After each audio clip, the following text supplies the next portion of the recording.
Süni intellekt dövründə insan hüquqları, imkanlar, risklər və məsuliyyətlər mövzusunda ombudsmanların beynəlxalq baş sammiti başlayıb.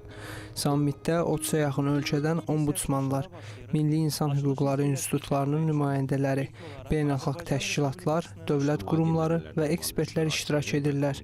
Prezident İlham Əliyev sammit iştirakçılarına müraciət ünvanlayıb. Müraciət mətnini Ədliyyə naziri Fərid Əhmədov oxudu. İnsan hüquqları sahəsində yeni qlobal çağırışlara həsr olunmuş bu sammitin 18 iyun Azərbaycan Respublikasında İnsan Hüquqları günündə keçirilməsi xüsusi əhəmiyyət kəsb edir.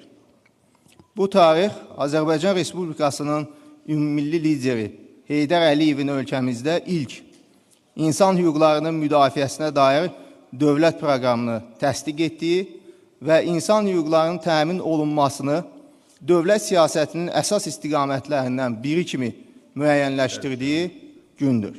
Tədbirdə çıxış edən ombudsman Səbinə Əliyeva qeyd etdi ki, süni intellekt sistemləri insan ləyaqətinə hörmət prinsipləri ilə uzlaşdırılmalıdır. Onun sözlərinə görə, artıq süni intellekt yalnız texniki alət deyil, həmçinin dövlət idarəçiliyində, təhsil, səhiyyə, sosial müdafiə, əmək münasibətlərində, media və informasiya mühitində, habelə hüquq mühafizə və məhkəmə fəaliyyətində əhəmiyyətli vasitəyə çevrilib.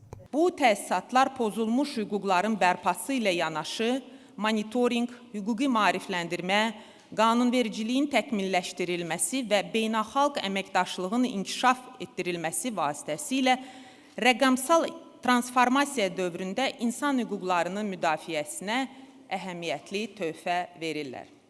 Azərbaycan ombudsmanı öz mandatı çərçivəsində süni intellektin insan hüquqlarına təsiri vəziyyətini araşdırır, bu sahədə qanunvericiliyin təkmilləşdirilməsi üzrə təkliflər verir. Dövlət proqramlarının icrası prosesinin təhlilini, habelə müvafiq sahədə təşviqat fəaliyyətini həyata keçirir. Konstitusiya Məhkəməsinin sədri Fərhad Abdullayev bildirdi ki, süni intellekt məhkəmə sistemində də böyük imkanlar yaradır. Məhkəmə praktikasının sistemləşdirilməsi, hüquqi məlumat bazalarının təhlili və məhkəmə xidmətlərinin əlçatanlığının artırılması baxımından bu texnologiyalar faydalı vasitə ola bilər. Bununla yanaşı nəzərə alınmalıdır ki, ədalət mühakiməsinin mahiyyəti yalnız texniki prosedurlarla məhdudlaşmır. Onun əsasında hüquqi təfəkkür, vicdan, daxili inam və insan hüquqlarının mahiyyətinin düzgün qiymətləndirilməsi dayanır. Süni intellektin hüquqi tənzimlənməsi sahəsində beynəlxalq əməkdaşlıq xüsusi əhəmiyyət daşıyır. Rəqəmsal texnologiyalar qlobal xarakter daşıdığı üçün vahid hüquqi yanaşmaların və ortaq standartların formalaşdırılması vacibdir. Beynəlxalq institutlar tərəfindən süni intellekt texnologiyaların hüquqi və etik çərçivəsinin müəyyən edilməsi məqsədi ilə qəbul olunan sənədlərdə insan hüquqlarının qorunması, etik prinsiplər, şəffaflıq, məlumat təhlükəsizliyi və insan nəzarəti məsələləri xüsusi vurğulanır. Türkiyə İnsan Hüquqları və Bərabərlik Qurumunun sədri Vasib Şahin isə jurnalistlərə açıqlamasında vurğuladı ki, süni intellekt yalnız texnoloji inkişaf deyil, eyni zamanda sosial, mədəni və hüquqi aspektləri əhatə edən qlobal çağırışdır.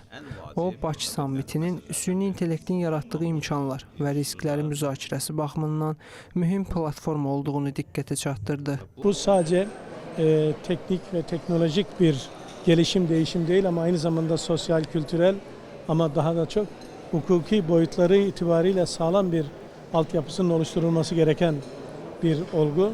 Dolayısıyla insanlık bundan sonraki yürüyüşünde yapay zekayı nasıl kullanacak, ondan nasıl istifade edecek ve onun oluşturabileceği risklere karşı hangi tedbirleri alacak, geleceğe dair altyapısının hazırlanmasına dair istişareler yapılıyor.